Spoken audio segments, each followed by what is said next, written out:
नमस्कार सर, मेरा नाम राजू है। आज का टॉपिक है मार्केट अप हो तो एसआईपी बढ़ा दूं और डाउन हो तो स्टॉप कर दूं, बंद कर दूं।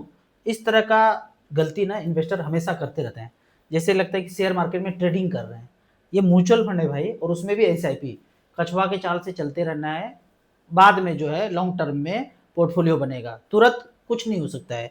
उदाहरण के तौर पे आप एसआईपी कर रहे पैसा नहीं है, टॉपअप नहीं कर सकते हैं, कोई बात नहीं। मार्केट गिरे, बजड़े, 20% गिरे, 30% गिरे, मोगेम्बो यहाँ बम फोड़ दे, वहाँ बम फोड़ दे, बार बार चालबाजी करे, लेकिन आपको एसआईपी कंटिन्यू करना है। इसको समझने के लिए आपको थोड़ा सा अध्ययन करना पड़ेगा। उदाहरण के तौर पे StarSIP.in में गए, 4 नंबर पे मेन्यू 4 में म्यूचुअल फंड लाइव रिटर्न में जाएंगे।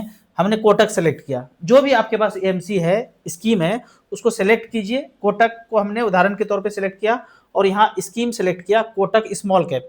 कोई भी स्कीम सेलेक्ट कर सकते हैं जो आपके पास है। कोटक स्मॉल कैप सेलेक्ट किया। इक्विटी म्यूचुअल फंड में पैसा है तो लॉन्ग टर्म में बने रहना है। कहीं इधर उधर एनएफओ में, सेक्टोरियल फंड में, डेट फंड में पड़ा है और आपको लग रहा है कि वो तो म्यूचुअल फंड ही है, तो उससे निकल करके, कुछ गलती शुरू में हो गया, कोई बताया कर लिए, लेकिन आपको small cap, mid cap, multi cap, flexi cap, ये वाइडली 4 कैटेगरी है जिसमें आपको वेल्थ क्रिएट लंबे समय में होगा।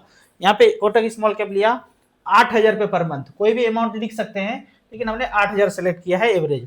सिंस इंसेप्शन यहाँ पे सेलेक्ट डेट अपने से आप हो जाएगा, 24/2/2005 से ये फंड शुरू हुआ था। तब से लेके अब तक 8,000 रुपये पर मंथ का एसआईपी चला। टोटल 20,56,000 जमा हुआ है। 1,60,00,000 आज का वर्थ है। ऊपर नीचे 2005 से लेके अब तक कितनी बार हुआ है मार्केट, लेकिन यहाँ पे इतना वेल्थ क्रिएट करके दिया है। आपको कैश फ्लो में जाना है।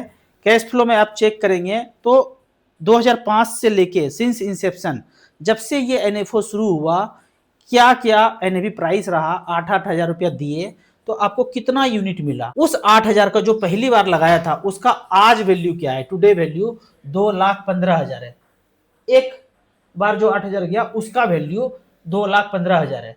फिर 8,000 गया तो 8 16,000 हो गया। दोनों 16,000 मिला करके आज वैल्यू, मतलब 2 ही महीना पैसा गया, उसके बाद नहीं गया। जैसे कि इंश्योरेंस में 2 बार प्रीमियम गया और 15 साल छूट गया, जाओ ब्रांच तो बोलेगा वो पैसा खत्म हो गया।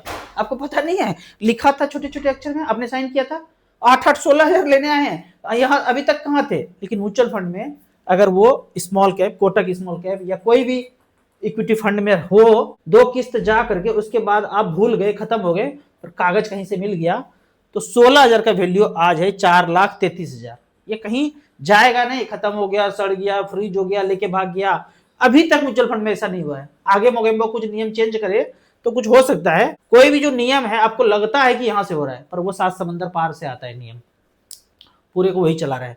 अधिक जानकारी के लिए ये जो मैं बोल रहा हूं समझ में नहीं आएगा, एक चैनल पे यहाँ पे जाना है, इस पॉडकास्ट में जाना है, राहुल अत्री जी के पॉडकास्ट में, और एक मेरा वीडियो खतरनाक वाला आया है, इसको देखना है, गहराई से देखना है, समझना है कि चल क्या रहा है। 80 करोड़ लोग गरीब कैसे हो गया है। क्या 140 करोड़ लोग गरीब नहीं होगा? मैं आपको अमीर दिख रहा हूं, मैं गरीब नहीं होऊंगा, आप नहीं होंगे। ये चालबाजियां यहाँ पे समझाया हुआ है, इसको थोड़ा गहराई से समझना है। तो यहाँ पे एसआईपी इस तरह से पैसा जाता गया। आपको कैश फ्लो सारा चेक करना है। किस डेट से आपने किया, आपने सिंस इंसेप्शन से तो किया नहीं है। जिस डेट से आपने एसआईपी शुरू किया है वो डेट आप सेलेक्ट करके देखेंगे कि क्या चल रहा है, ये गलत है, आपका पोर्टफोलियो कितना ऊपर नीचे है, वो सारा आप यहाँ पे अध्ययन कर सकते हैं। दूसरा फंड भी सिलेक्ट कर सकते हैं। उदाहरण के तौर पे हमने यहाँ पे HDFC स्मॉल कैप सेलेक्ट किया है, 8,000 रुपये पर मंथ, 2008 से, वो था 2005 से, ये है 2008 से। 3 साल के बाद 8,000 रुपया गया तो यहाँ पे बना 1,04,00,000, यहाँ पे बना था लगभग 1,60,00,000। यानी कि कोई 3 साल पहले शुरू किया और कोई 3 साल के बाद शुरू किया तो 60 लाख का अंतर है। 68,000 की दर से बरटे 96, मतलब 3 लाख कम गया। किसी ने 3 लाख कम जमा किया 3 साल में, लेकिन फर्क लगभग 55 लाख का है। तो ये होता है कि पहले एसआईपी शुरू किए और लॉन्ग टर्म तक चलता रहे तो वेल्थ क्रिएट किस तरह से हो सकता है। उसी तरह इसके कैश फ्लो में जाके चेक कर सकते हैं कि 10 रुपये से एनएवी शुरू हुआ और ये एनएवी का मूवमेंट क्या रहा। देखिए यहाँ पे 5 रुपया भी आ गया, तो जिसने एनएफओ में पैसा लगाया होगा उसका तो आधा हो गया, लेकिन वो बना रहा। यहाँ पे देखेंगे 68,000 रुपया गया तो जमा हो गया यहाँ पे मूलधन 96,000। उस 96,000 का वैल्यू उस समय 68,000 रुपया था, लेकिन ये 68,000 निकालता तो घाटा हो जाता, नहीं निकाला, छोड़ दिया, तो आज टुडे वैल्यू है 17,67,000। मतलब इसके बाद एसआईपी नहीं जाए तो अभी इतना पैसा हुआ, अगर बाद का भी पैसा ना जाए 96,000 का वैल्यू, ये 17 लाख है। तो कितने लोगों का इंश्योरेंस में पैसा 96,000 गया होगा, बंद किया कर दिया होगा प्रीमियम, एक बार दो बार देने के बाद, साल भर 6 महीना देने के बाद बंद किया होगा, कुछ भी नहीं मिलता है। तो गया कहाँ पैसा? ये लूट कौन कर रहा है? तो लूट पे उंगली उठाते रहना है, उठाते रहना है। वही मैं उस चैनल पे बताया हूं कि ये एक्चुअल में लूट कौन कर रहा है, और हम लोगों का ध्यान डाइवर्ट कहीं और किया जा रहा है। खिलाड़ी धुरंधर कोई और है और चालबाजियां किसी और पे फेंका जा रहा है। इस तरह से कैश फ्लो को आप अध्ययन करेंगे तो पता चलेगा कितनी बार मूलधन से हमारा पैसा कम हुआ है, लेकिन बने रहे लंबे समय के लिए तो अच्छा खासा वेल्थ क्रिएट हुआ है। और मैं ज्यादातर बोलता हूं कि स्मॉल कैप में ही कीजिए, अगर आपके पास टाइम है, 10-12 साल 15 साल के ऊपर टाइम है, यंग है, खर्च करने के बाद जो भी थोड़ा बहुत बचता है उसको धीरे धीरे स्मॉल कैप में इन्वेस्ट करते जाइए, अच्छा खासा वेल्थ क्रिएट हो जाएगा। अभी मार्केट में अगर आप जानकार नहीं है म्यूचुअल फंड के और कुछ खरीदने जाएं, ब्रांच में जाएं और कहीं जाएं एडवाइस लेंगे, तो एनएफओ जब भी मार्केट में आता है वही आपको रिकमेंड कर दिया जाएगा, क्योंकि इसमें पॉइंट्स परसेंटेज ज्यादा मिलता है। एवेकस लार्ज एंड मिड कैप जहां भी जाएंगे यही बिकता हुआ नजर आएगा। तो मैं कहता हूं कि एनएफओ में नहीं जाना है, जो पहले से एग्जिस्टिंग फंड है वहां जाना है। ये आप देखेंगे फ्लेक्सी कैप है, ये दूसरा है अल्फा ग्रेप फ्लेक्सी कैप, हमने नाम नहीं सुना, ये मैं पहली बार सुन रहा हूं। तो इस तरह के फंड में नहीं जाना है। जिसका एयूएम, जिस फंड में पैसा 5,000 करोड़ से कम है, उसमें आपको नहीं जाना है। अगर आपको मिड कैप कैटेगरी में जाना है, जैसा कि एनएफओ में भी आया है, तो यहाँ पे मिड कैप सेलेक्ट करना है और देखना है किसका एयूएम सबसे ज्यादा है। एयूएम यहाँ पे टच कर लिया तो जिसका एयूएम सबसे ज्यादा है वो ऊपर आ गया। HDFC mid cap 1,00,000 crore, Kotak mid cap 67,000 crore, Nippon mid cap 49,000 crore. मेरा इसी फंड में एसआईपी चल रहा है पिछले 16 साल से। निपॉन इंडिया ग्रोथ फंड पिछले 16 साल से 3-3 हजार रुपए पर मंथ गया, 9,03,000 जमा हुआ है, 51,40,000 है, 18.8% का रिटर्न दिया है। 50,000 ऊपर 50,000 नीचे, कभी 2% मार्केट गिरा तो 1,00,000 ऊपर 1,00,000 नीचे, ये हलचल हमेशा देखने को मिलेगा। तो मिड कैप कैटेगरी में जिसका ईएम ज्यादा है उसमें जाना है, एनएफओ में नहीं जाना है। अब यहाँ पे कुछ कमेंट्स को लेते हैं। जब पोर्टफोलियो 1 करोड़ हो जाए तब क्या करें? डेट फंड में शिफ्ट कर जाएं, वहीं से एसडब्ल्यूपी लें, क्या करें?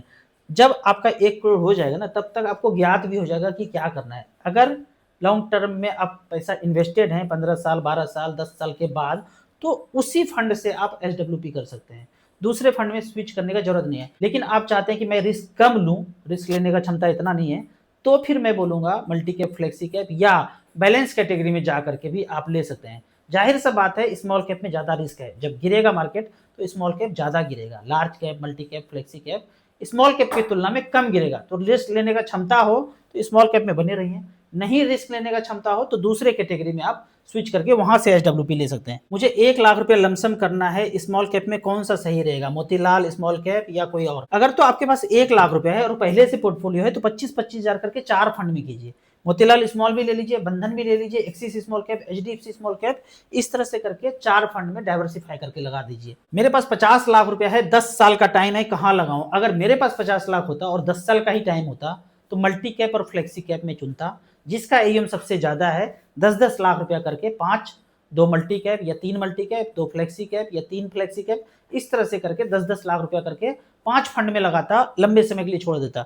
लेकिन ये 50 लाख भी आपको 10-10 लाख रुपया जो लगाएंगे 6 महीने के अंदर लगाएंगे, मार्केट ऊपर नीचे हो, एवरेज आउट हो करके आपको एवरेज एनएवी मिल जाए, फिर आप 10 साल के लिए बने रहे। गोल 1 करोड़ है, 10 साल का टाइम है। Nippon small cap, SBI small cap, Bandhan small cap, DSP small cap, Motilal mid cap, Axis small cap, Invesco small cap, Quant flexi cap, HDFC flexi cap, Kotak multi cap, 35,000 का एसआईपी जा रहा है और एक्स्ट्रा फंड 20 लाख रुपया। ये मान के चलता हूं कि 20 लाख पोर्टफोलियो में ही है और 35,000 का एसआईपी जा रहा है। 10 साल के पहले ही आपका 1 करोड़ का टारगेट पूरा हो जाएगा। बीच बीच में मार्केट गिरे तो टॉप अप करना है, डरना नहीं है। एकदम बेहतरीन फंड सेलेक्ट किए हैं, कंटिन्यू कीजिए इसी में। मेरा asset large cap fund and Nippon India large cap fund कैसा है? हमने यहाँ पे लार्ज कैप सेलेक्ट किया है। पिछले 10 साल में अगर वन टाइम 10 लाख लगाया तो Nippon India large cap 53,000 crore का ईएम है। पिछले 10 साल में 10 लाख का 36,53,000 बनाया है, 13.83% का रिटर्न है।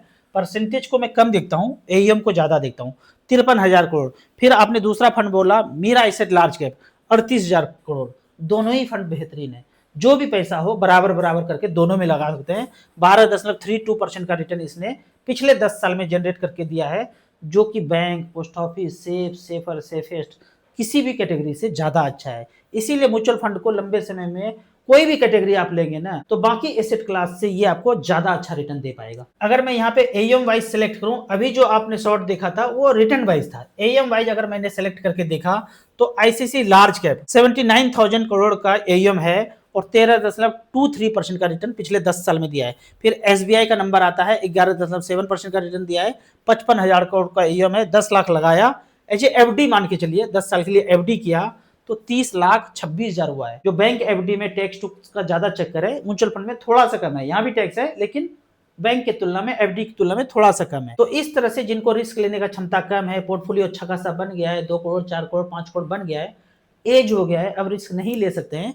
तो लार्ज कैप में शिफ्ट करके धीरे धीरे एसडब्ल्यूपी करके अपने जीवन यापन के लिए पैसे विड्रॉ कर सकते हैं। एसबीआई निपॉन स्मॉल कैप में वन टाइम इन्वेस्ट नहीं होता है, तो फिर क्या उपाय है इन्वेस्ट करने के लिए? तो एसबीआई 250 इंडेक्स ले लीजिए, small cap Nippon 250 index fund ले लीजिए, उसमें आप जब जब पैसा हो, एक्स्ट्रा हो, मार्केट गिरा हो तो उसमें करते रहिए।